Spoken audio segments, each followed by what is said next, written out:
যে বাংলাদেশের ক্যাম্পাসগুলোতে সাধারণ শিক্ষার্থীদের সেন্টিমেন্টকে ধারণ করেই সামনের রাজনীতি পরিচালিত হবে, যেখানে মেধা মনন ও সৃজনশীলতার অবস্থান থাকবে।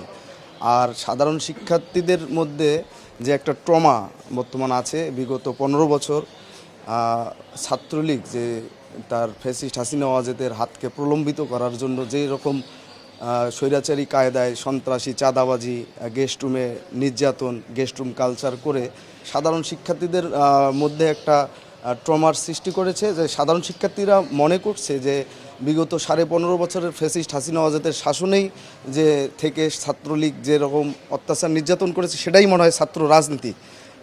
এটা ট্রমা কাটার জন্য আসলে কিছুটা সময় লাগবে। আর আমাদের প্রথম পদক্ষেপই হলো ক্যাম্পাসগুলোতে ভয়মুক্ত একটা পরিবেশ নিশ্চিত করা।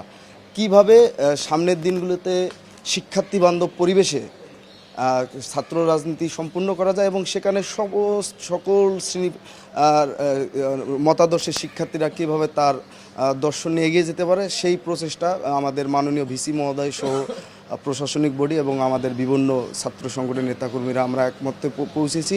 সামনের ছাত্র রাজনীতি হবে মেধার ভিত্তিতে এবং সাধারণ শিক্ষার্থীদের সেন্টিমেন্টকে ধারণ করে। সাধারণ শিক্ষার্থীরা যা চায় এবং একটি ক্যাম্পাসে শিক্ষার পরিবেশ বজায় রাখার জন্য এবং সাধারণ শিক্ষার্থীদের মতামতকে সাধারণ গুরুত্ব দিয়ে এবং সাধারণ শিক্ষার্থীদের সুবিধা অসুবিধাকে গুরুত্ব দিয়ে কিভাবে শিক্ষার পরিবেশকে খুবই ভালো করা যায় এবং ক্যাম্পাসগুলোকে ভীতিমুক্ত করা যায়, সন্ত্রাসমুক্ত করা যায়, সেই আলোকেই আজকের আমাদের আলোচনা। আমরা আশা করি বাংলাদেশ জাতীয়তাবাদী ছাত্রদলের পক্ষ থেকে আমি আশ্বস্ত করতে চাই, সাধারণ শিক্ষার্থীদের শিক্ষার্থীবান্ধব পরিবেশ নিশ্চিত করাই আমাদের অঙ্গীকার এবং আগামীতে আমরা সবাইকে নিয়ে বাংলাদেশের স্বাধীনতা সার্বভৌমত্ব যাতে অক্ষুণ্ণ থাকে এবং জুলাই আগস্ট পরিবর্তিত পরিস্থিতিতে যে একটি প্রেক্ষাপট অস্থিরতা তৈরি হয়েছে, সেই অস্থিরতা কীভাবে কাটিয়ে সামনে বাংলাদেশকে বিশ্বের দরবারে মাথা উঁচু করে নেওয়া যায়। এবং আমরা জানি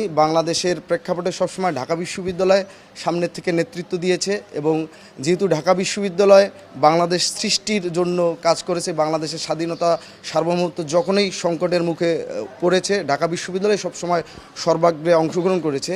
কিন্তু গত পরশুদিন একটি ভুল বোঝাবুঝি হয়েছিল, একটি মিডিয়ায় নিউজ এসেছিল। যাই হোক, ওটা নিয়ে আর কথা না বলবো। সামনের দিনগুলোতে কিভাবে আরও ইনক্লুসিভ রাজনীতি করা যায়, শিক্ষার্থীবান্ধব পরিবেশ নিশ্চিত করার জন্য সবাইকে আমাদের পক্ষ থেকে বিগত 15 বছরের যে স্বৈরাচার ফ্যাসিস্ট যে ট্রমাটাইজ সেটা কিভাবে নিবারণ করা যায় সেই লক্ষ্যে আমাদের সামনে কাজ করতে হবে।